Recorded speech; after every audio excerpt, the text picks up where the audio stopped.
Our next speaker has developed an organization that is precisely that, local action with national purpose. Probably as well-trained as anybody that I know.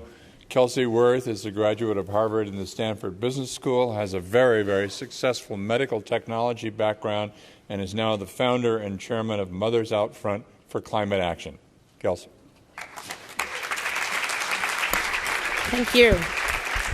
I would just say that my training, my most valuable training, came from Marshall Gans, who is the inspiration for Mothers Out Front, and I think you got a very good sense from his remarks just how inspiring he is. So hopefully that will come through in the presentation this morning.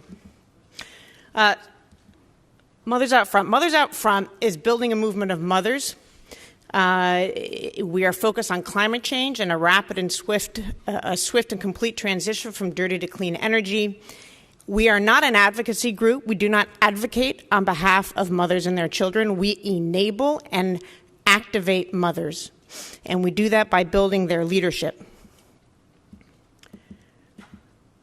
There's been a certain amount of talk here at this conference on how to move science into policy, and my guess is that that is a focus of just about everybody sitting in this room. And what I would venture to say is that there's a missing piece here, which is that without an organized and activated constituency, that's missing a Y, you're not going to get there. So right now, when it comes to climate change, the most organized and activated constituency happens to be the fossil fuel industry, and that is a problem. We happen to focus on mothers. Why mothers? First of all, we're everywhere. There are actually 80 million of us around the country. We vote. We have extraordinary purchasing power. We have very powerful social networks. We are fundamentally wired to protect our children. We happen to enjoy working together, and we have been an important force in past social movements.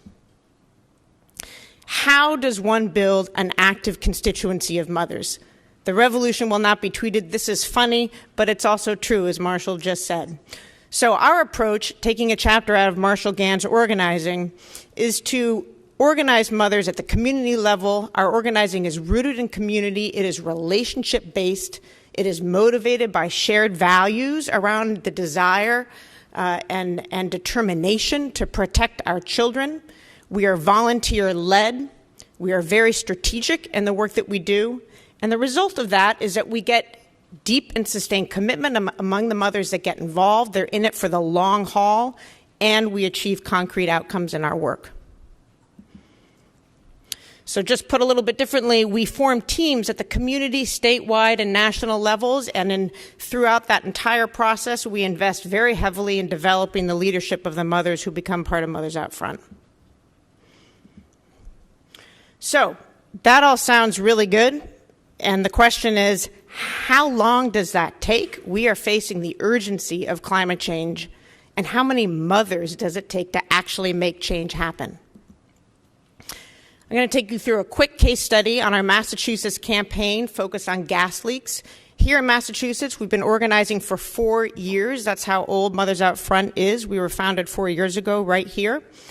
In 4 years, we have built 4,500 supporters. We have 15 community teams across the state of Massachusetts, and we have 350 active volunteers who give us about anywhere between 1 and 3 hours a week of their time on average.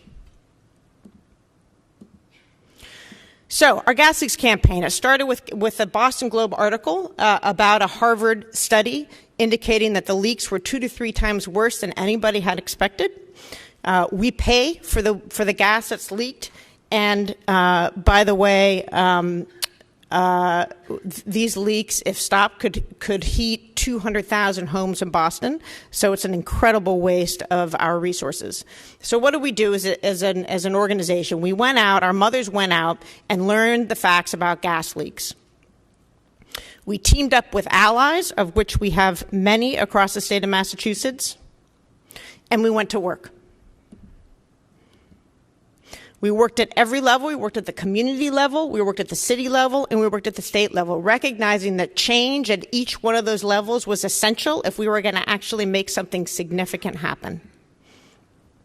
This is critically important. Maps were the key They were the magic potion in terms of enabling our organizing to happen. It was a key organizing tool because we have maps of where every gas leak in every town and city in Massachusetts is. And armed with these maps, you can make a lot of things happen.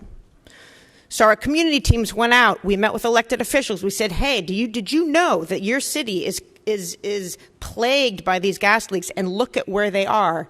We met with our neighbors and our friends, and we said, did you know that you have gas leaks right around the corner from your house and from your children's school?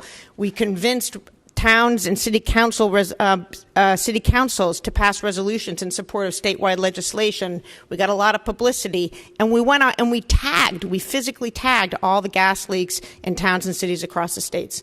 We convinced 37 towns and cities to pass resolutions in support of statewide legislation. We showed up at hearings. This is what we do. We're mothers, and we show up. And the city council in Boston had never seen anything like this. Tito Jackson, who's currently running for mayor, said, I don't want my 8-year-old friends to have to deal with this. We will be held accountable by mothers out front, by mothers in the back, and by mothers on the side. We have 360 degrees of accountability. In December, we had 130 mothers out in freezing cold weather. We had 3 city council members show up, and we went out and we tagged all the leaks across Boston.